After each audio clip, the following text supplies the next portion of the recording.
December drains people. It causes you to be exhausted. This month is extremely stressful for us. We are all of a sudden just holding on by a thread, even if it looks like we're thriving on the outside. So we want to come today to talk to you and tell you that you're not broken. You're probably just exhausted. The reality is you may feel like you're failing, but you're probably tired. So we know that December exposes that, and we want to talk about it. And this week we are talking about holiday burnout. So the emotional, the physical, the spiritual exhaustion that comes right when the world expects us to be at our happiest. Yes, because December is supposed to be that magical time of year. It's It- supposed to be the perfect holiday. Everything is in the right place at the right time, and everything's supposed to go just perfectly. And it can add a lot of pressure with loss and grief and unexpected emotions and blended families and all the pressure that comes financially, emotionally, physically, spiritually. It can really be a tough time of year. Absolutely. And And today, so we're just going to talk about and try to understand why. Like, what are some of those reasons why we get in such holiday burnout? right. And we want to give some tools and a little bit of hope because 100% we're walking through this with you. 1000%, 1000%. So the reality is that in December it can feel very heavy because it is really hard, because we always feel the pressure to be okay, the pressure to perform, the pressure for the party to go perfect, the pressure for the gift to be perfect, the pressure financially. Mm. Cost of living is very high, and the things that we have to deal with as parents in homes, single parent homes, blended families. Maybe you're a traditional family, everything seems to be going good, but there's grief attached to this holiday, there's Mhm. emotions, there's all the pressures that we feel. So, those are really, really affected situations that we go through, and it can start to accumulate and it starts to wear on us a little It bit. does. And it's because we have the picture, right, where we expect it to be, the old traditions that aren't happening, people that aren't at the table, the empty seats. We have expectations for gifts. I always say I'm going to make Christmas candy and give it out. That's an Yeah. expectation that I don't ever really have time for. We have Yeah. finals this week, right? So it's that buildup of expectations And that is overwhelming. we think the holidays are going to bring all this joy, and sometimes it'll uncover some wounds maybe that we're still healing, and some grief that we're still bearing, and 100%. some weight that we're still carrying, and those are real. And when we're children and we're naive, and we've kind of come into the world, and we don't have kind of the baggage and the experiences and some of the memories and pressures. The holidays are magical, or sometimes we remember them magical, sometimes we don't, sometimes it's attached with really hard things. Right. And as an adult, all the pressure is on us. No one is looking to make Christmas morning super special for me and you. Hmm. We're having to create those memories for other people, and then all throughout the month you feel that pressure. So it doesn't mean that something is broken inside of you or something is a matter with you. It means that something that it is a time of year that it does mean something, and it Hmm. does. You want to, as a parent, as a partner, as a To make family member, those memories. yeah, you want to make them the memories, and you Right. feel that pressure. So it's okay to feel the pressure, but we have to regulate it in a proper way. So let's talk about holiday burnout, what it really is, and what does that look like? So, very simple. Burnout isn't weakness, right? Burnout is simply your nervous system saying, I have been in survival mode too long. Right, I burnt the candle at both ends, the sayings, all the sayings that there are, the straw that breaks right, the camel's back, all those things. That's burnout. Burnout is when you've been at this heightened flight or fight because you're doing all the things, you're trying right. to perform all the tasks, and your nervous system is just saying, we need a little reprieve. We've covered it before, but that burnout, you described it perfectly. Burnout is a constant state of stressors that we don't really get a break from. And our body will, and our nervous system will switch into what's called hypervigilance, Hmm. and it won't distinguish the difference between holiday pressure and a risk and a threat. Hmm. So our body is actually responding as if, because of the constant stressors that it has with work and there's a few jobs that you may get a break during the holidays, and that's wonderful and great. But the reality is, Not in the medical field. yeah, and it brings so much pressure. Even if you do get somewhat of a break, there's so many pressures that come with that, memories and losses and stressors with family, that you have to really be aware that your body is ultimately entering into a state that it thinks there's a constant risk around you. Yeah. So if the party's not going okay, you feel like there's danger. Your body's actually responding as if there's danger. Right. If if the kids are upset, Mhm.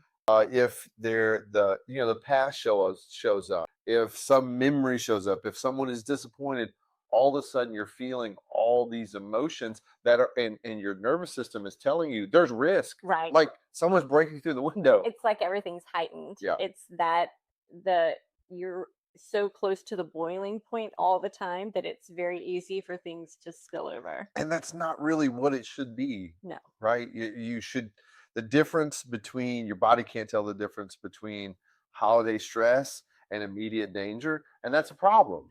That's a real problem. So we want to really look at this and unpack some tips and some tools that we can put in our toolbox, because our nervous system isn't betraying us. Right. It's trying to protect us. Right. It's trying to keep us from, it's like a sounding the alarm that something is wrong and we're not listening. Right. So really quick, let's just list some of the holiday burnout sections, because I want people to understand that it's not just one thing. It can be many things. Right. So it's burnout that's layered on top of grief, Yep. blended family strain and expectations, past trauma, loneliness, unmet expectations, overgiving, and under resting.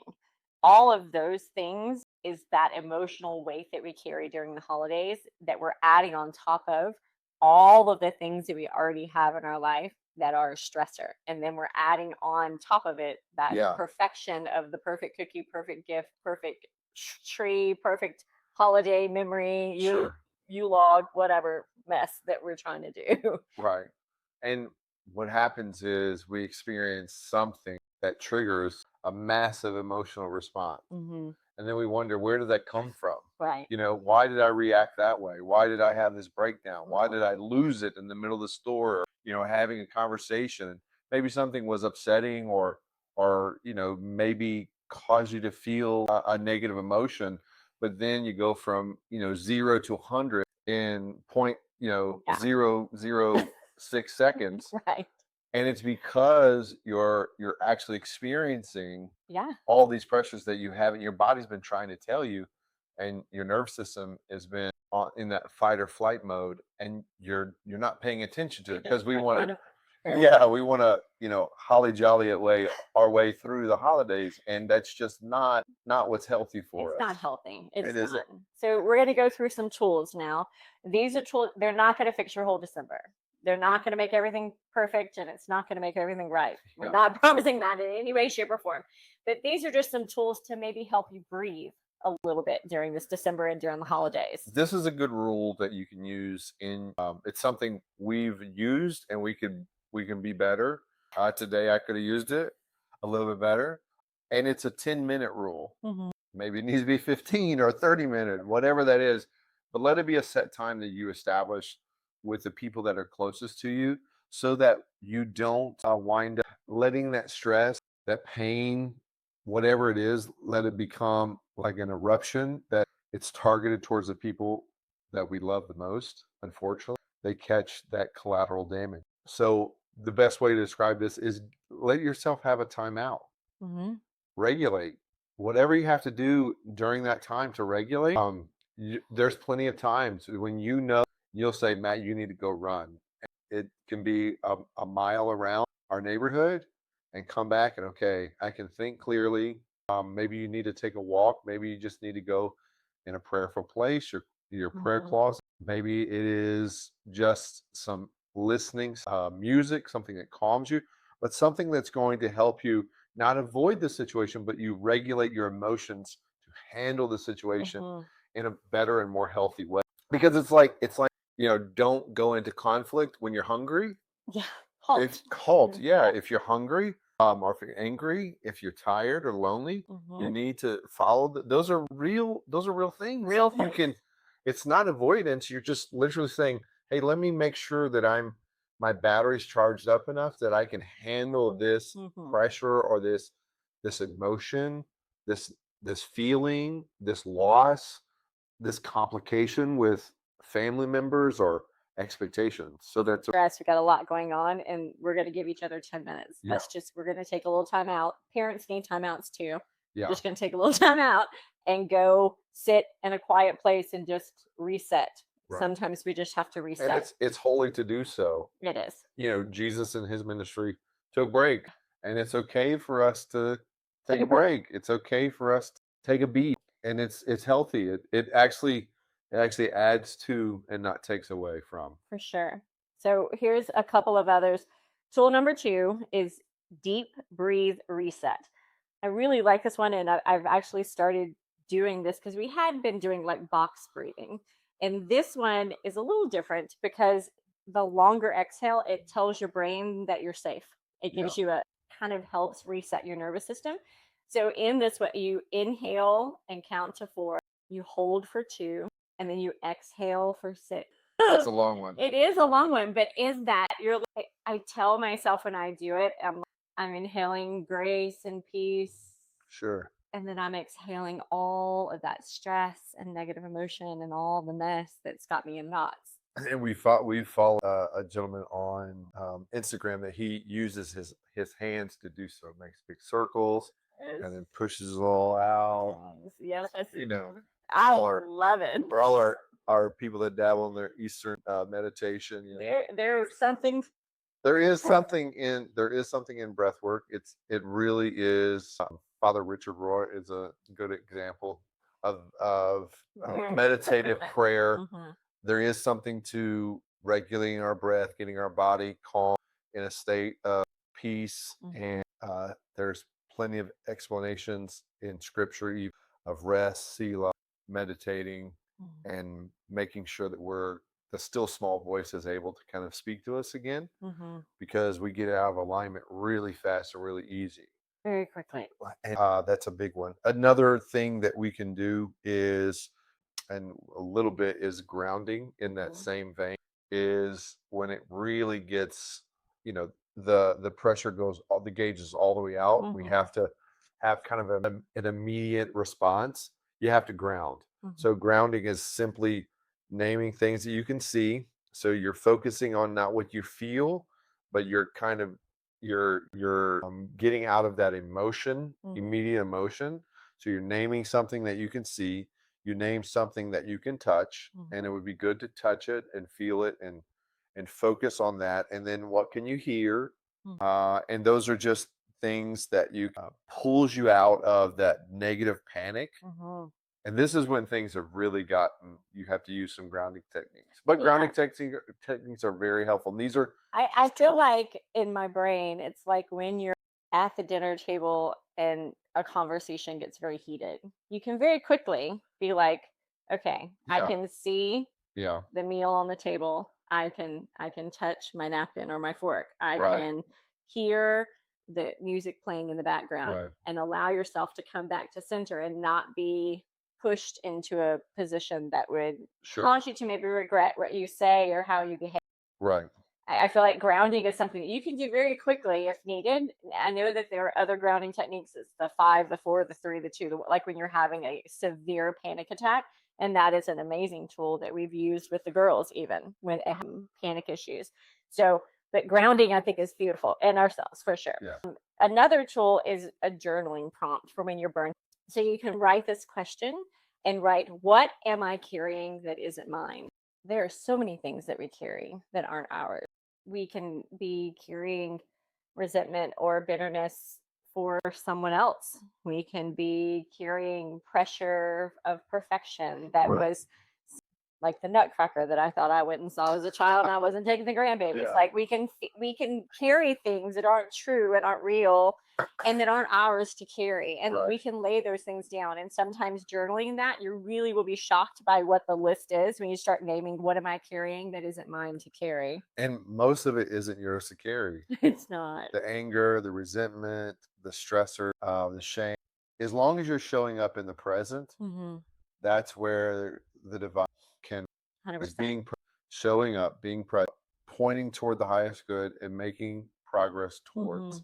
That's all that we can, press, to use the biblical language, press to the mark of the high calling. That really what, we mystify it, make it really hard. I need to hear, a divine voice and all these things, but we know what the highest good is, and we press towards that. We push towards that. We aim ourselves towards that, and we're just present. So whatever we can do to be present in the moment right now and not be stolen into the past or worried about the future, but do the best that we can with the moment that we have. And these tools bring us back to the moment, For sure. because most of it that we're feeling is from either past or future, and we're in a place of anxiety, and our body is responding in kind because we're living that. So that's a really good way. The other one is the holiday boundary blessing. And I love this one. It says you're allowed to say, I love you, Yeah. and I need a moment. And it's healthy.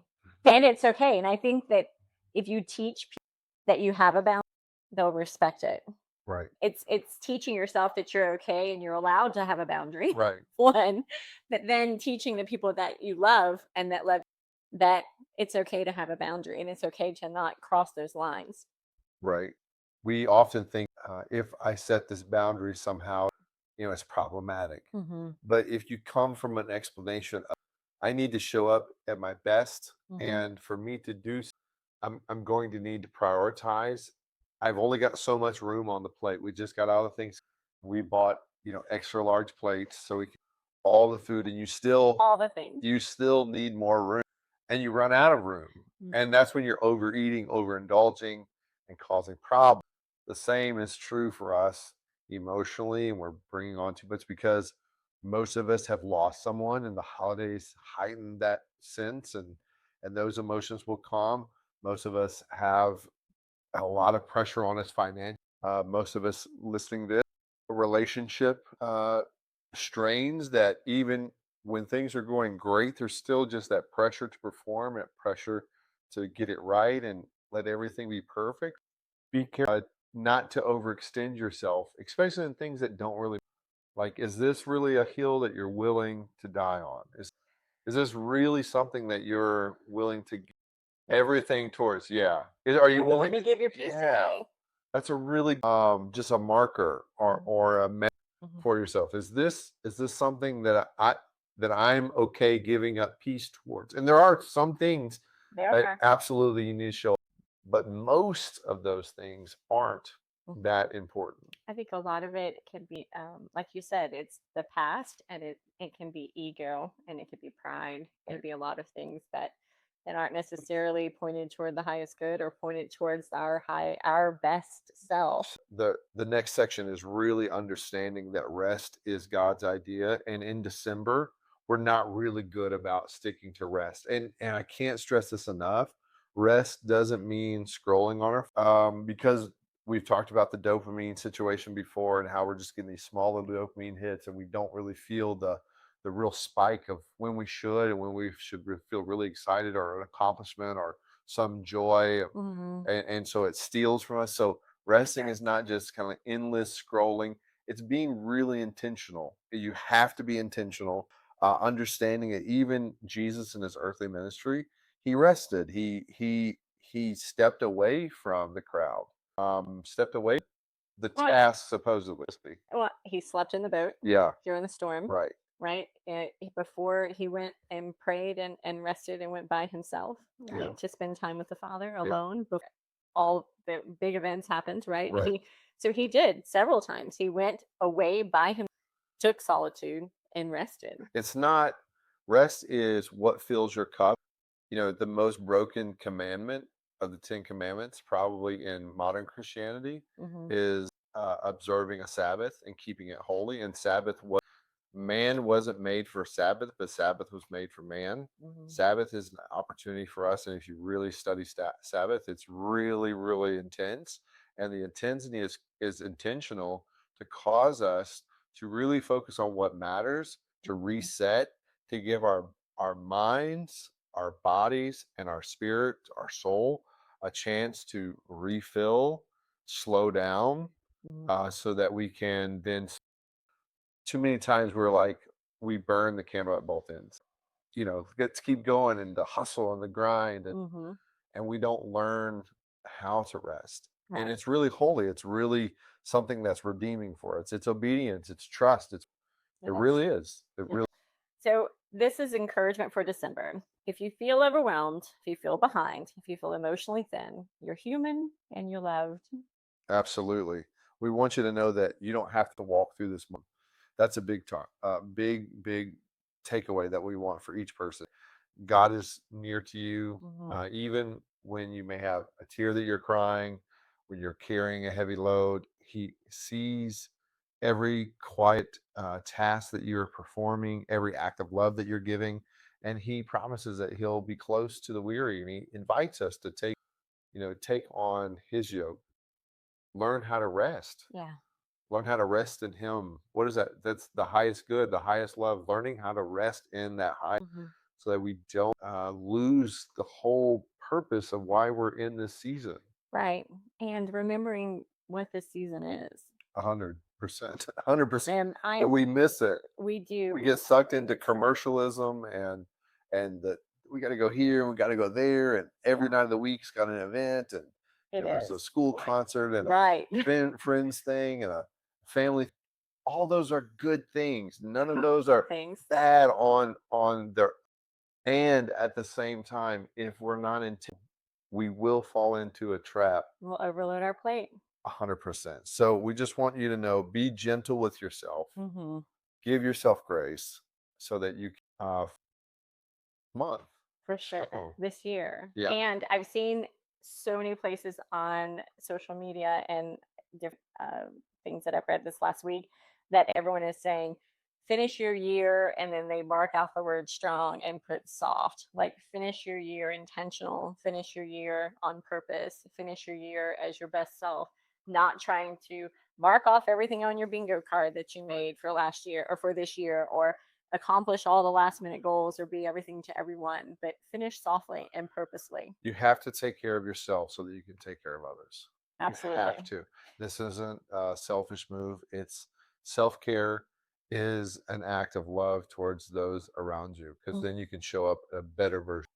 So, if this episode met you where you are, we'd love to hear your story in the comments, and we'd love for you to join our community and participate. Absolutely, because this is what we're trying to build is a safe community that people can express their feelings of grief and burnout, and Mhm. find hope and healing. A community of faith that we don't have to have it all together, and we can be honest about that and share and grow together. So 100%. please like, subscribe. We'd love to hear from you. You can message us, whatever mode of communication you'd feel comfortable with. We definitely love to hear from you. Y'all have a great and wonderful Thanksgiving, or not Thanksgiving, Christmas. Christmas. We love you. Make sure that you're gentle with yourself this week as we are with each other. Absolutely. Put it on here so I wouldn't have to get up and down. I'm going to